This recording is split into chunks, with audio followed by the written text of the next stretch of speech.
बिस्मिल्लाहिर्रहमानिर्रहीम। अस्सलाम वालेकुम। आज की स्टोरी इतनी अफसोसनाक है और इतनी गिरी हुई हरकत है कि उम्रा टिकट के बदले बंदे ने दूसरे बंदे को कत्ल कर दिया। कोई इतने हद तक भी गिर सकता है, आपकी सोच है, लेकिन ये हो चुका है। और ये लाहौर का एक सच्चा वाक़या आपके साथ शेयर कर रहा हूँ और किस तरह प्लान किया गया कि एक पिज़्ज़ा डिलीवरी की कॉल आती है और फिर वो बंदा कत्ल हो जाता है और कातिल जो है वो एक उम्रा टिकट के एवज़ बंदे को कत्ल कर देता है। ये लाहौर की एक रियल स्टोरी है और उर्दू इंडिपेंडेंट ने इसे छापा है। कहा ये गया है कि एक बंदे की आपस में दो रिश्तेदारों की आपस में कुछ चपकलश थी और मामला था कुछ जायदाद का। तो बंदे ने क्या किया कि उस मुखालिफ बंदे को कत्ल करवाने के लिए एक प्रोग्राम बनाया और कत्ल करने के लिए उसने जो बंदा हायर किया वो हाफिज़ कुरान, और उससे कहा है कि अगर आप इसे कत्ल करोगे तो मैं आपको उम्रा की टिकट कर दूँगा और साथ में उम्रा के अखराजात भी मैं बर्दाश्त करूँगा। लेकिन उसको ये कहा गया कि इस बंदे को कत्ल आपने क्यों करना है।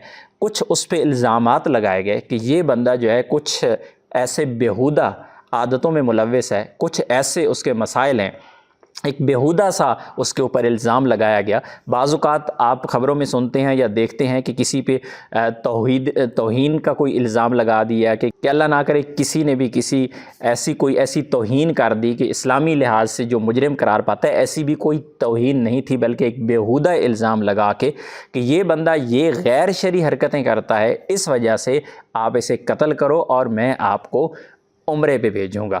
और फिर जब प्रोग्राम तय हो जाता है तो उनको एक कॉल की जाती है, मकतूल को कॉल की जाती है कि हम आपके घर आए हैं, आपका पिज़्ज़ा लेके, पिज़्ज़ा डिलीवरी बॉय में बात कर रहा हूँ, आप अपना पिज़्ज़ा रिसीव करें। तो उन्होंने कहा जी हमने तो कोई किसी किस्म का कोई ऑर्डर ही नहीं किया।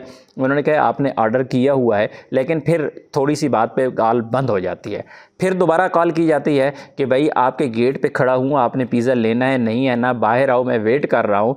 तो अगला बंदा जो मकतूल है उसने कहा है जी मैं तो इचरा बाज़ार में इस वक्त शॉपिंग कर रहा हूँ, तो मैं तो घर पे ही नहीं हूँ, मेरी वाइफ भी मेरे साथ हैं, घर में कोई बंदा ही नहीं है, तो कौन पिज़्ज़ा किसने पिज़्ज़ा यहाँ पे ऑर्डर कर दिया। तो इनको पता चल जाता है कि बंदे इस वक्त कहाँ पे हैं और वे बाइक पे जाके वहाँ पे उन मियाँ बीवी को गोलियाँ मारते हैं। बीवी जो है वो बच जाती है, लेकिन मियाँ जो है वो कत्ल हो जाते हैं। तो आज का इंसान कितना गिर चुका है, सोच से भी दूर है। तो अल्लाह से दुआ है कि अल्लाह हमें हर हासिद और हर शर से महफूज फरमाए। और कोशिश करें कि इस तरह की कॉल्स भी अगर आपको कोई भी आती हैं, आपके बारे में पूछा जाता है, आपके किसी घर के फ़र्द के बारे में कोई गलत इन्फॉर्मेशन फ़ौरी तौर पे दी जाती है, तो पहले तसल्ली कर लिया करें। बहुत सारी वारदातें ऐसी हो रही हैं कि आपको कहा जाता है कि आपका बच्चा जो है उसका एक्सीडेंट हो गया है, हॉस्पिटल में है, आपको कहा जाता है कि आपके घर में आग लग गई है, आप कहाँ पे हो, घर में कोई नहीं है। यानी कोई भी ऐसा तरीका अपनाया जाता है कि फ़ौरी तौर पे आपके घर का दरवाज़ा खुलवाया जाए, या फिर आपकी लोकेशन ट्रेस की जाए, या फिर ये चेक किया जाए कि आप घर पे वाकई हैं या नहीं है, ताकि कोई ऐसी वारदात डाली जाए। तो कोई भी ऐसा मामला जब भी अल्लाह ना करे कोई ऐसी कॉल आपको आती है जो रियल भी हो सकती है, लेकिन कोशिश करें कि पहले उसकी तस्दीक करें। अल्लाह ना करे कि आपके साथ कोई फ्रॉड हो रहा हो। अपनी दुआ में याद रखिएगा। अस्सलाम वालेकुम।